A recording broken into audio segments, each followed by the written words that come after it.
Hello students, कैसे हैं आप सब। स्वागत है आप सबका इस यूट्यूब चैनल पे और मैं हूं आपका नेमी सर। तो जैसे कि आपसे प्रॉमिस किया था कि सेकंड पार्ट अपन लेके आएंगे बेसिक ग्राफ्स का। आज अपन पढ़ेंगे second part of basic graph. तो इसमें अपन टोटल दो ग्राफ्स की बात करेंगे। First one is circle and second one is trigonometric functions. तो सर्किल के बारे में कुछ बेसिक थिंग्स की अगर अपन बात करें तो जनरल इक्वेशन जो होती है वो होती है x square plus y square equals to constant. तो जैसा कि आप देख पा रहे हैं यहाँ पर x square plus y square equals to constant, इसको अगर अपन ड्रॉ करें तो एक्स वाई एक्सिस पे कुछ ऐसा ये कर्व बनेगा जिसको अपन सर्किल बोलते हैं। तो सबसे पहले आपको चेक करना होता है कि एक्स के साथ में यहाँ कुछ प्लस या माइनस कर रखा है कि नहीं कर रखा। अगर कुछ भी प्लस माइनस नहीं है तो सिंपल सी बात है, मैं इसको ऐसे लिखूंगा तो भी तो वही बात हुई जो ऊपर लिखा हुआ है।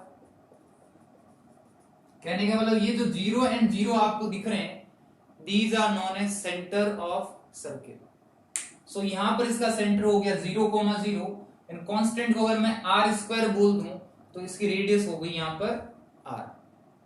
फॉर एग्जाम्पल इसकी जगह मैंने लिख दिया -1 तो इसके इस ग्राफ की अगर बात करें तो यहां पर इसका सेंटर 0,0 नहीं होगा क्योंकि x में से एंड y में से कुछ अपन ने माइनस करा है। तो इसका मतलब सेंटर 0,0 तो नहीं हो सकता। सो फिर कहां पर होगा, तो फिर से आप चेक करेंगे 1 एंड 1, तो सेंटर होगा 1,1 पे और रेडियस होगी यहां पर r।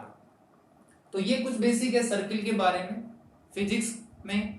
अगला जो ग्राफ आता है वो है ट्रिग्नोमेट्रिक फंक्शंस, काफी इंपॉर्टेंट पार्ट है वो इसका।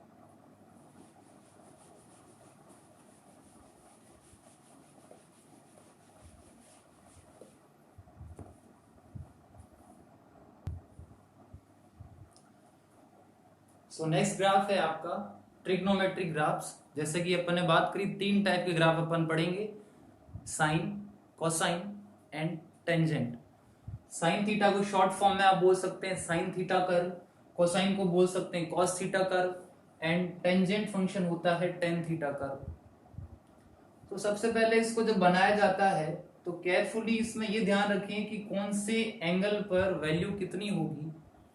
तो इसको सबसे पहले टोटल 8 पार्ट में डिवाइड करा। पॉजिटिव वे में बात करें तो टोटल 4 पार्ट में डिवाइड करा है।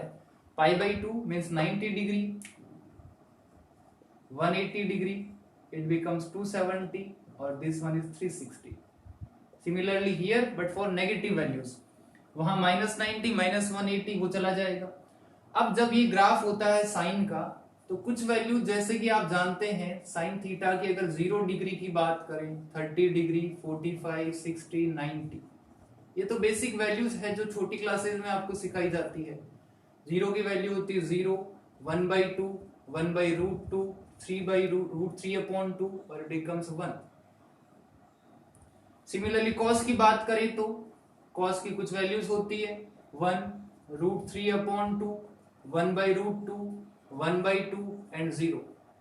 10 की बात करें तो साइन अपॉन कॉस फॉर्मूला होता है, तो ये हो गया 0, 1/√3, ये हुआ यहाँ पे 1, इसकी बात करें √3 और ये होता है इंफिनिटी।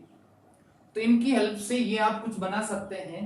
जैसे कि आप ध्यान दे तो साइन 0 0 तो 0 वैल्यू हो गई यहाँ पे, कॉस 0 1 तो यहाँ पर ये 1, तो ये जो रिप्रेजेंट कर रहा है ये पीक वैल्यू वो रिप्रेजेंट करती है 1 को। उसके बाद कॉस की बात 10 की बात करें तो 0 पे 0, 90 पे हो गई इनफाइनाइट, तो 90 पे जाके ये π/2 है आपका, यहां जाके उसकी वैल्यू इनफाइनाइट हो जाती है। इसीलिए अभी थोड़ी देर पहले जो अपन ने टेंजेंट की बात करी थी लास्ट वीडियो में, तो उसमें क्या था कि अगर tan थीटा की वैल्यू पॉजिटिव, तो पॉजिटिव कहां से कहां दिखेगी आपको, ये वाला पार्ट इसका पॉजिटिव है, तो ये वाला पार्ट पॉजिटिव हुआ, ये वाला पार्ट इसका नेगेटिव हुआ। तो पॉजिटिव के लिए स्लोप जैसे कि अपने को पता है कि पॉजिटिव के लिए स्लोप पॉजिटिव होता है ग्रेटर लेस देन 90, और ग्रेटर देन 90 अगर हो तो उस केस में क्या हो जाएगा, स्लोप नेगेटिव होता है, क्योंकि देखिए वैल्यू भी इसकी नेगेटिव में जाती है। इसके बाद π/2 तक तो समझ में आ गया, उसके बाद भी इसकी वैल्यू चलती है, तो साइन का कर्व जो है कुछ ऐसा बनता है, फिर नेगेटिव में भी जाता है। नेगेटिव की जो ये वैल्यू है ये होती है -1। Similarly here in cosine curve the maximum value is +1 and the minimum value is -1, इसीलिए इसको कुछ ऐसा लिखा जाता है कि साइन थीटा जो होता है वो 0 से तो -1 से तो बड़ा होता है और 1 से छोटा होता है। तो मिनिमम वैल्यू -1, मैक्सिमम 1। कोसाइन की बात करें तो उसमें भी कुछ ऐसा ही होता है।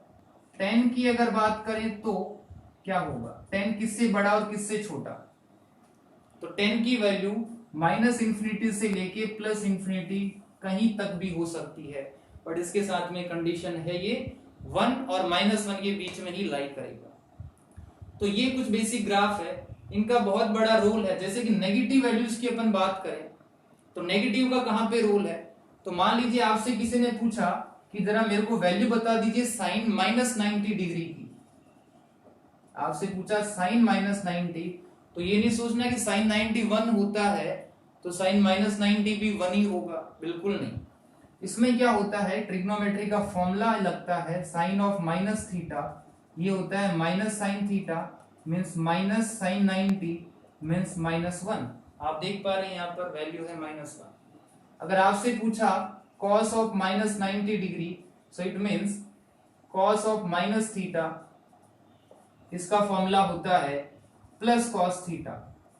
cos में अगर नेगेटिव एंगल रखते हैं अपन तो वो पॉजिटिव बन के बाहर आता है, तो यहां पर हो गया cos 90, तो cos 90 की वैल्यू यहां अगर देखी तो 0, तो इधर भी ये आपके पास आ रही है 0। So cosine curve is symmetric about y axis. Cosine curve is symmetric about, symmetric means जैसे यहां मिरर रख दिया तो जस्ट ऐसा ही कर्व इधर दिखेगा, बट इसके साथ ऐसा नहीं है। बेसिकली दिख वैसा ही रहा है, बट इसका पॉजिटिव हाफ इसका नेगेटिव हाफ बन गया। तो ये कुछ डिफरेंस है, ऑप्शंस में पूछे जा सकते हैं कि कौन सा कर्व सिमेट्रिक कर्व होता है, कौन सा नॉन सिमेट्रिक कर्व है। तो ध्यान रखिए कोसाइन यहाँ पे सिमेट्रिक कर्व होता है। अब कुछ इससे रिलेटेड क्वेश्चंस आपसे पूछे जाते हैं कि मान लीजिए मेरे को ग्राफ ड्रॉ करना है साइन के अलावा, let suppose sign square x का ग्राफ ड्रॉ करना है, कैसे करेंगे।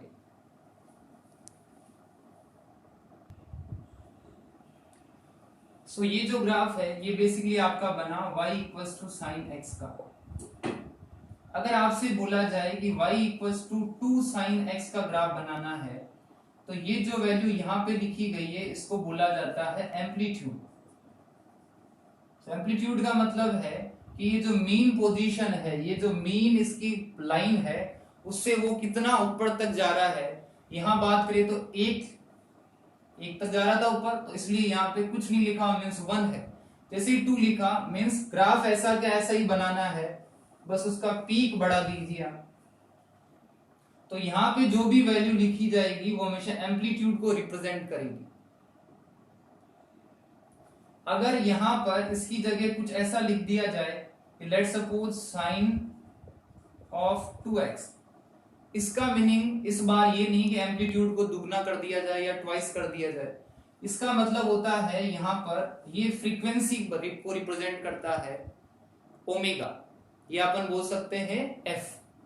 फ्रीक्वेंसी को रिप्रेजेंट करता है, तो पहले फ्रीक्वेंसी मान लीजिए 1 थी, कहने का मतलब 1 सेकंड में एक ही साइकिल कंप्लीट हो रहा था, पर जैसे यहाँ पे 2 लिखा 1 सेकंड में 2 साइकिल कंप्लीट होंगे। इसका मीनिंग ये है कि आपको एम्पलीट्यूड तो इसके बराबर ही रखना है, तो एम्पलीट्यूड तो इसके बराबर ही रहेगा। चेंज क्या होगा, इतने ही टाइम में 1 2 3 एंड 4 इतने ही टाइम में इसके 2 साइकिल कंप्लीट होने चाहिए। तो कैसे बनाएंगे अपन, 1 cycle and 2 cycle. Cycle means यहां से स्टार्ट हुआ पॉजिटिव हाफ, फिर नेगेटिव हाफ, यहां आने के बाद वापस खुद को इसको रिपीट कर रहा है। These are known as cycles. एक साइकिल ये बना, दूसरा साइकिल ये बना। तो यहां ध्यान रखेंगे आगे जो वैल्यू लिखी वो एम्पलीट्यूड को रिप्रेजेंट करती है, ये रिप्रेजेंट करेगी फ्रीक्वेंसी को या उस टाइम में कितने साइकिल्स कंप्लीट हो रहे हैं। और आपसे पूछा जा सकता है कि मान लीजिए आपको ग्राफ बनाना है y equals to sine square x का। सो साइन स्क्वायर एक्स का मीनिंग ये हुआ कि साइन एक्स का मैं स्क्वायर कर दूं और मैथ्स में आप पढ़ते ही है। अगर मैं बोलूं देखिए इसकी वैल्यू साइन एक्स की वैल्यू हमेशा ग्रेटर देन -1 लेस देन 1 होती है, तो क्या आप बता सकते हैं साइन स्क्वायर एक्स की वैल्यू किससे बड़ी होगी? तो -1 अगर अपन बात करें तो यहाँ साइन स्क्वायर एक्स का मतलब हुआ जो भी नेगेटिव हाफ है वो भी आपका पॉजिटिव बन जाएगा, मतलब ये नेगेटिव वाले सारी चीजें हट गई, तो वैल्यू ग्रेटर देन 0 होगी और लेस देन 1 होगी। कहने का मतलब ये वाला जो हाफ है, मतलब पॉजिटिव तो ऐसे ही रहेगा, नेगेटिव वाला जो हाफ था यहां से रिवर्ट होके ऊपर चला जाएगा और ये बना आपका curve sign square x.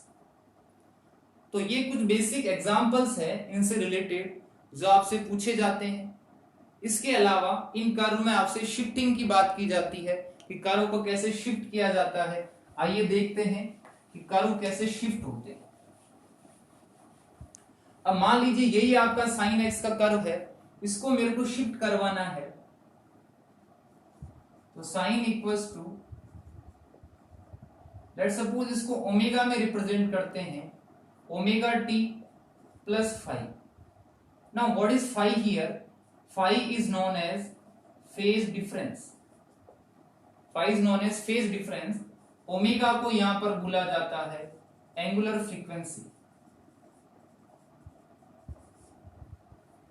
Omega का जो फॉर्मूला होता है ये होता है 2 पाई एफ। एफ यहां पर है फ्रीक्वेंसी, सो टोटल फॉर्मूला अपना बना y equals to sine 2 pi f t plus phi. Phi को हमेशा रिप्रेजेंट किया जाता है रेडियन के अंदर। रेडियन क्या होता है? एंगल। एंगल में रिप्रेजेंट करेंगे। सो जैसे कि मैंने यहां पर लिख दिया, मान लीजिए फाई की वैल्यू 0 पुट करी, सो एज इट इज यही कर्व बनेगा। बट जैसे ही मैंने फाई की वैल्यू लेट्स सपोज π/2 कर दी, फाई इक्वल्स टू π/2, तो आपको इसके साइन पर जाना है। अगर यहां पर प्लस π/2 आता है, कहने का मतलब फाई की वैल्यू अगर पॉजिटिव होती है तो जो कर्व होगा वो शिफ्ट होगा towards left.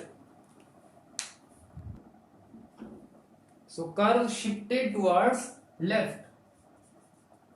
If phi is negative, it means curve shifted towards right. अगर यहाँ phi की वैल्यू लेट्स सपोज प्लस π/2 आ गई तो इसी कर्व को π/2 फेज से लेफ्ट साइड में शिफ्ट किया जाएगा। अगर यहाँ पर वैल्यू माइनस π/2 आ जाती है तो इसी कर्व को π/2 से आगे की तरफ शिफ्ट किया जाएगा। तो ये कहलाती है शिफ्टिंग। और ये थे आपके कुछ बेसिक कर्व जिसकी अपन ने बात करी। Thank you all of you for watching this video. अगर आपको ये वीडियो पसंद आता है तो प्लीज लाइक कीजिए, शेयर कीजिए एंड सब्सक्राइब माय चैनल और बेल आइकन को दबाना ना भूलिए, जिससे कि अगले वीडियो का नोटिफिकेशन सबसे पहले आपको मिले और आपको बेनिफिट मिले इन वीडियोस का। Thank you so much.